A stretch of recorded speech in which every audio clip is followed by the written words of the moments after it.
본문의 말씀은 크게 세 부분으로 나누어 볼 수 있습니다. 그 세 부분의 기준은 10장 1절에서 그리고 1장 1절에서 있는 것처럼 솔로몬의 잠언이라고 하는 이 단락입니다. 1장 1절에서 솔로몬의 잠언으로 시작을 하고 10장 1절에서 솔로몬의 잠언이라고 시작을 하므로 1장부터 9장까지의 내용이 한 단락이 되고 10장 1절부터 또 새롭게 두 번째 단락이 시작됨을 알 수 있습니다. 10장부터 시작되는 두 번째 단락인 이 지혜 모음집 역시도 지혜로운 사람 그리고 미련한 사람에 대한 지혜 모음집으로 보면 좋을 것 같습니다. 솔로몬의 이름이 히브리어 단어가 일단 자음으로 시작이 되고 나중에 후대에 이제 모음이 붙었기 때문에 이 자음 자체가 숫자를 가지고 있습니다. 그 자음이 가지고 있는 숫자를 풀어보면 375라고 하는 단어가 나오는데요. 숫자가 나오는데요. 그 숫자만큼 이 잠언에 기록된 이 두 번째 단락에 있는 지혜 모음집에 담긴 지혜에 관련된 내용의 숫자가 375개라고 합니다.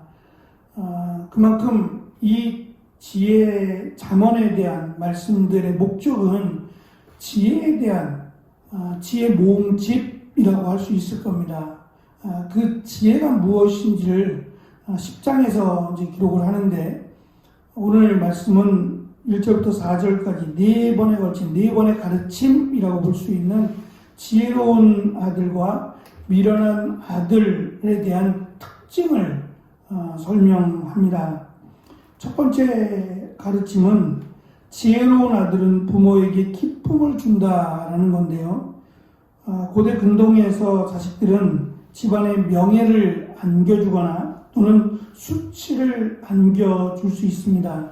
그래서 큰 아들의 이름을 따라서 누구누구의 집이라고 불렀고 지금도 아랍 사회에 가면 아들이 있는 사람은 큰 아들의 이름을 따라서 누구누구의 집이라고 불린다고 합니다.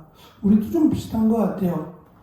첫 번째 아들 또는 첫 번째 딸의 이름으로 누구누구 아빠, 누구누구 엄마라고 불리기도 하지요.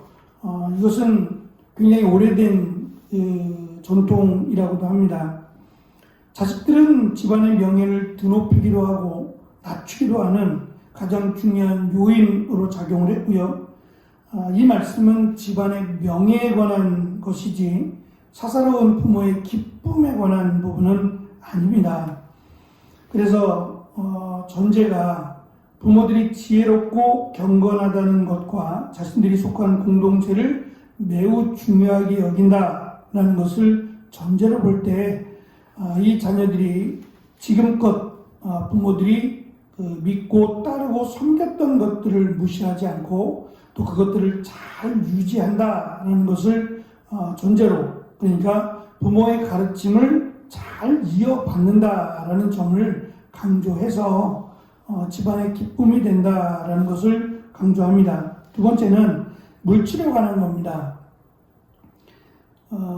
이 물질이 불의의 재물 그리고 공의의 재물이라고 하는 것으로 설명을 합니다.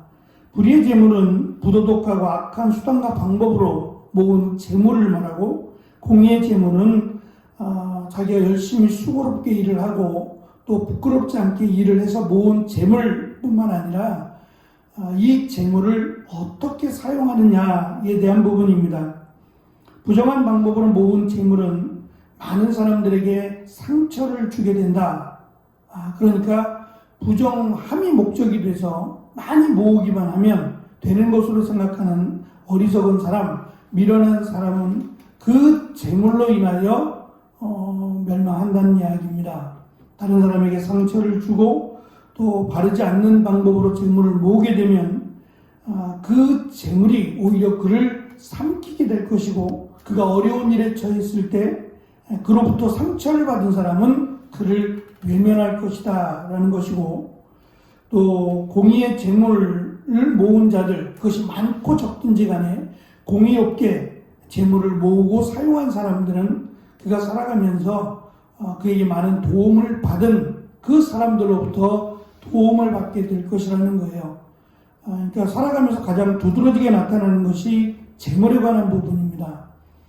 재물이 따라오고 재물이 떠나고 하는 부분들이 우리가 살아가면서 일상 속에서 이루어질 텐데, 문제는 재물을 모으는 방법이나 재물을 사용하는 것이 공의로운 방법이 되어야 함께 더불어 사는 이웃이 그 재물로 말미암아 행복하고, 또 그 재물로 인해서 이 지혜로운 아들 역시도 행복한 삶을 살 것이고, 특별히 하나님께서, 공의로우신 하나님께서 그 재물을 사용하는 자들과도 함께 하신다는 것을 강조합니다.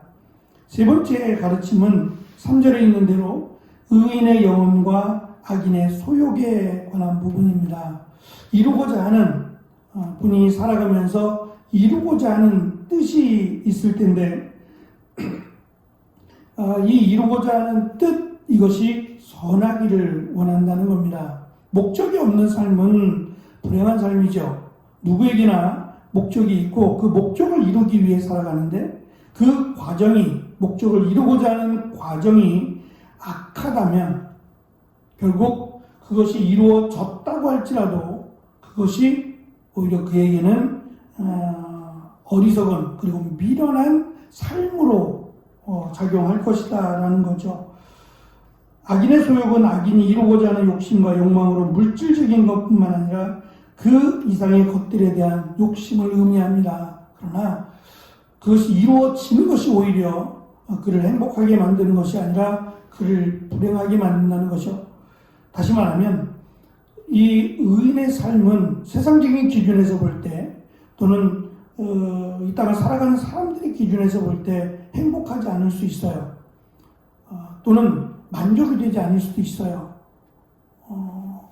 그래서 바라고 소망하는 대로 이루어지지 않는다고 해도 그것이 나중에 지나고 나면 불행한 것이 아니라 오히려 그가 행복하게 될 것이다 라고 하는 말입니다. 다시 말하면 세상 사람들과 똑같은 기준으로 살아가지 않는다는 거예요. 바라고 소망하는 것이 없는 사람은 불행하죠. 그러나 그 바라고 소망하는 것이 불의하다면, 그리고 악하다면 차라리 이루어지지 않는 것이 더 낫겠다는 겁니다. 악인의 소욕은 그가 배불리 먹는 것을 보장하지 못하지만, 의인, 경건하고 거룩하게 살아가는 사람은 배고프지 않도록 하나님이 먹이시고 하나님이 도우실 것이다 라는 거예요. 그러니까 아무리 많고 또 세상에서 자랑할 만한 것이 있어도 하나님이 그를 물리치신다면, 우리가 사사기나 사무엘서를 통해서 보게 되는 것처럼 악인의 손에 넘기신다면, 그가 많은 것을 갖고 있고 그가 많은 것을 이루었다고 할지라도 당장 눈앞에 있는 마치 숟가락 하나를 뜨는 것조차 이루어질 수 없는 일이 벌어질 것이라는 거죠. 마지막 네 번째 가르침은 손을 게으르게 놀리는 자와 손이 부지런한 자에 대한 교훈입니다. 게으른 손은 아무 일도 하지 않고 무료하게 시간을 보내는 사람을 의미하는 것이 아니라 하는 일에 온전히 마음을 담지 않고 대충 하는 사람입니다.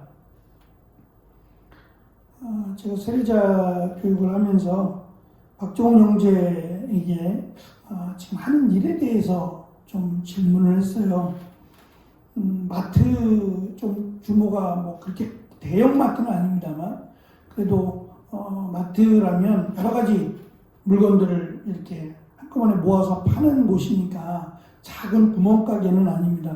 그런데 그 마트에서 그냥 그 물건을 이렇게 진열하거나 물건을 관리하거나 그런 정도의 일이 아니라, 이 친구는 그 해산물하고 야채 부분을 본인이 맡아서 하더라고요. 그러니까 물건을 구입하는 것도 본인이 하고 싶은데 이제 그것은 사장님이 알아서 해오고 이제 그것을 본인이 관리하고 본인이 그 가격을 붙여서 본인이 다 관리해서 판답니다. 그래서 제가 왜 그렇게까지 하느냐 그랬더니 본인이 경영하고 싶은 거예요. 그래서 그 부분을 맡게 해달라고 그랬대요. 본인이 맡아서 하겠다고. 이왕이면 본인이 물건도 구입하는 것도 하고 싶대요. 근데 그거는 이제 사장님이 허락하지 않아서 물건을 구입하는 것. 그러니까 보통 사장님들은 좋은 물건을 싸게 사는 게 좋은데 이제 그렇지는 않고 그게 아쉬운데 싸게만 사려고 한다는 거예요. 싸게만. 그러니까 싼 건 좋은데 그럼 이익을 많이 남기게 되니까 때로는 싸기 때문에 물건이 좋지 않는 경우가 있대요. 그래서 자기는 이게 파 같은 경우도 먹어본대요. 먹어보고 이것이 이제 어느 지역마다 조금씩 다르지 않겠어요? 또 추가한 지 얼마나 됐느냐 이거에 따라서 물건이 다르기 때문에 가급적 다 먹어보고 하나씩 먹어보고 이제 물건을 판매한다고 합니다. 구입할 때도 자기는 그렇게 하기를 원한다는 거예요. 그러한 꿈을 가지고 있더라고요. 그러니까 싸면 된다는 게 아니라 싸고 좋은 물건을 팔겠다라고 하는 그런 기준을 갖고 있어요. 근데 이 친구가 그 얘기를 하더라고요. 자기의 인생관이라고 하면 만약에 자기가 100만 원을 받는다면 자기는 사장님에게 150만 원을 벌어주는 사람이 되고 싶대요. 근데 많은 사람들이 100만 원을 받으면 100만 원어치만 일을 하려고 한대요. 어차피 나는 100만 원만 받으니까 라고 생각하고 그 이상의 열심을 내지 않으려고 한대요. 그러면 자기가 지금껏 살아오면서 본 것은 100만 원어치만 일하려고 하는 사람들은 오래 일하지 않는데요. 사장님 마음에 들지도 않고 또 본인도 그냥 일하다가 그만두게 되면 딴 데 가서 일하지 라고 하는 생각을 가지고 있어서 한 곳에서 오래 일하지 않는답니다. 다시 말하면 내 일이라고 생각하지 않는데요. 어차피 자기가 직원으로 일을 하게 되면 그 월급을 사장님이 주는 건데 이왕이면 나도 사장님에게 나를 고용했으니까 더 내가 받는 것만큼 그 이상의 것을 사장님에게 줘야 사장님도 기쁨으로 일을 맡기지 않겠냐는 거죠. 해보라고 네가 한번 해보라고 이렇게 맡겨주지 않겠냐고. 그래야 다음을 내가 계획하지.